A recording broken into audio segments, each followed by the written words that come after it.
João Batista, quando vê Jesus passando, ele fala o seguinte: eis o Cordeiro de Deus que tira o pecado do mundo. Ele chamou Jesus de Cordeiro. Você vê só um pequeno parênteses, né? Moisés é lá no Antigo Testamento.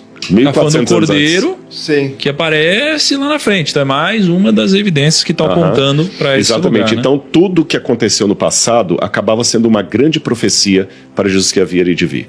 Agora, quando é que ele tomou a consciência que ele era Deus? Nós não temos um versículo da Bíblia que diga claramente foi a partir daqui. Mas eu posso ter algumas inferências das passagens bíblicas. Em primeiro lugar, Jesus já sabia que ele era divino pela maneira como ele age no templo. Olha como é que ele vira para Maria e José assim: por que vocês estão assustados? Não convinha que eu estivesse aqui discutindo, cuidando dos negócios na casa do meu pai? Então ele já sabia da filiação divina dele com 12 anos. Pô, será que em algum momento ele não sabia? Acho que essa é uma pergunta, né? Com certeza não. Por quê? Ele é Deus. Ele é Deus, mas aqui que é o mistério da encarnação. Quando Cristo se tornou homem, ser humano, ele não poderia tornar mais ou menos ser humano. Ele tinha que se tornar completamente ser humano. Jesus, diz a Bíblia, o apóstolo Paulo fala isso, ele é semelhante a nós em tudo, exceto pecado. Ele não cometeu pecado. Mas a Bíblia, ela diz que Jesus, né, ele é 100% homem, mas 100% Deus também. 100% Deus. E aí, meu amigo, um dia para explicar isso daqui foi muito difícil. Aí me usaram várias analogias, o ovo, não sei o que lá e tal. Como que eu explico então que ele é 100% homem e 100% ele sente Deus? Tudo que a gente sente, mas ao mesmo tempo também é 100% Deus? Vou te falar como. Vamos supor que eu tenho agora o último modelo do Porsche. O mais caro. Aquele feito sob encomenda, que no mundo só tem 2 exemplares. E eu tenho um deles. Aí um belo dia, você vai lá no NASP, onde vocês estiveram lá, e me vê subindo a Alameda, num sol quente. Nessa época está muito calor aqui, né? Quase 40 graus na cabeça. E eu estou subindo a pé ali, andando a pé. E você fala: Rodrigo, por que você está subindo a pé aqui, rapaz? É porque esse menino aqui que eu trago pro NASP, ele tem fobia de carro. Ele não pode entrar no carro. Se ele entrar no carro, ele começa a passar mal, ele tem alergia ao banco e tudo mais. E eu preciso trazê-lo. O único jeito que eu tenho de andar com ele até a sala de aula é vindo a pé e deixando o meu carro em casa. Aí vocês ficam injuriados. Não, mas não faz sentido. Cara, você tem o Porsche mais caro do mundo. Você tem que andar de Porsche, ainda mais num sol quente desse. Eu responderia alto lá: se eu sou dono do Porsche, sou dono bastante para usá-lo ou deixá-lo na garagem. Porque se eu sou obrigado a dirigir o Porsche porque eu tenho o Porsche, o carro é que é meu dono e não o contrário. Continua a minha analogia. Quando eu estou andando a pé com o menino, eu estou fingindo que estou andando a pé ou estou literalmente andando a pé com ele? Estou andando a pé. Estou andando a pé com ele. Mas eu perdi o meu carro? Não. Eu continuo sendo dono de um Porsche? Só que eu não estou usando. Ele está na garagem. Cristo é 100% Deus. Ele não perdeu nenhum atributo divino que ele tem. Mas para andar a pé conosco nesse mundo, ele não usa nenhum. Ele deixou o Porsche na garagem e literalmente caminhou no meio de nós. Ele não fingiu que estava subindo a Alameda do NASP no sol quente. Ele estava mesmo subindo a Alameda do NASP. E o que eu faço com o Porsche? Está na garagem lá, bonitinho. Se você for lá, vai ver o Porsche bonitinho lá. O apóstolo Paulo fala aqui, ele responde isso usando uma outra analogia que eu vou pedir licença para ler para vocês, que está aqui no livro de Filipenses. Filipenses capítulo... Filipenses capítulo 1, versículo... Filipenses 2, versículo 5. Tenham entre vocês o mesmo modo de pensar de Cristo Jesus, que mesmo existindo na forma de Deus, não considerou ser igual a Deus algo que deveria ser retido a qualquer custo.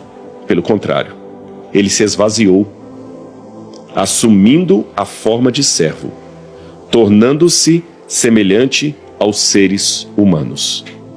Ele se esvaziou. Ele não perdeu o 100% Deus que ele é, mas ele adquiriu a natureza humana. Agora, para adquirir a natureza humana, ele teve que pagar um preço. Qual o preço? Quando ele nasceu, Jesus fez cocô parecendo com abacate, como qualquer recém-nascido. O nascimento de Maria não foi um negócio assim especial no sentido de como é o filho de Deus, saiu uma luz. Não, ele nasceu, sangrou, doeu.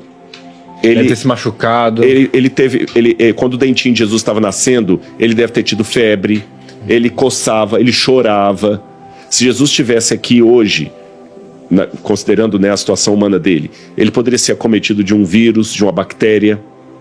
Ele teve medo, ele teve fome, ele teve sede. Não é mais ou menos isso? Por exemplo, ele poderia ter tido uma doença e morrido.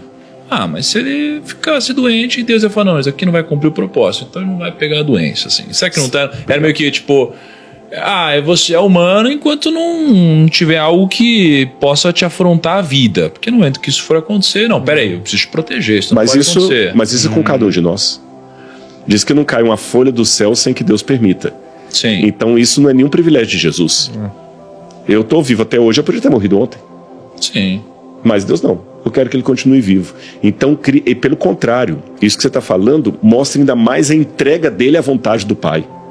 A entrega dele à vontade do Pai. Tanto é que, quando ele vai ser crucificado, ele demonstra que aquela não era bem a vontade dele. Ele fala, né? Pela sua vontade. Ele fala, Pai, então, esse é o único se possível, momento... afasta de mim esse cálice. Isso. Mas se não for possível, faça-se a tua vontade e não a minha. Quer dizer que a dele não era aquela. Daqui a algumas horas, não sei quando, a gente vai chegar nesse momento.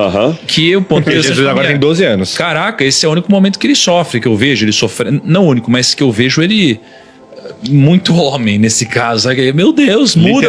Pai, não é isso. Pelo amor de Deus, se der, me tira, me livra, né? Enfim. E aí, vamos lembrar que estamos na primeira parte. Mas eu não terminei a resposta.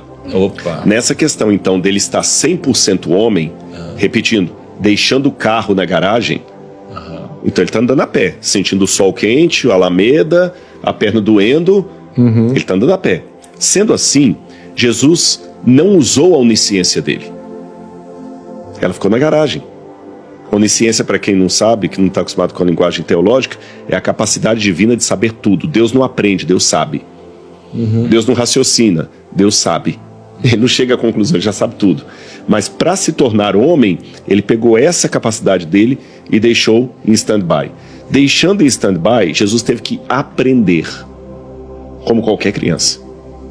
Então, é interessante que, embora a Bíblia demonstre que ele já tinha a consciência de ser o Filho de Deus aos 12 anos, ele não tinha todos os detalhes, porque a onisciência dele ficou guardada, ele esvaziou. Então por isso ele perguntava e tentava estudar. E quem deve ter dado os primeiros testemunhos de quem ele realmente era?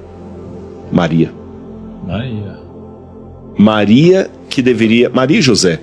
Ela que deveria contar para ele, olha, quando você nasceu, meu filho, um anjo de Deus veio até mim, falou que no meu ventre estava o Filho de Deus, você é o Filho de Deus, etc, etc, etc. E aqui para mim levanta uma coisa muito surreal de Jesus, que é a fé dele. Porque ele teve que aceitar todo esse testemunho de Maria pela fé. Ele não tinha evidência externa alguma. Porque ele não lembrava, ele era um bebê recém-nascido.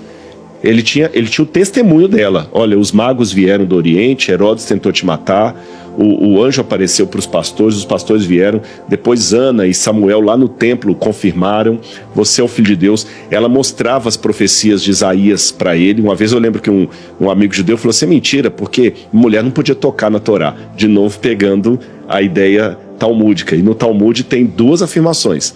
Tem o rabino que fala que o homem que ensina a Torá para sua filha está colocando na prostituição, e tem rabino no Talmud que fala que o homem deveria ensinar a Torá para a filha, porque é a filha que vai ser a primeira professora dos filhos.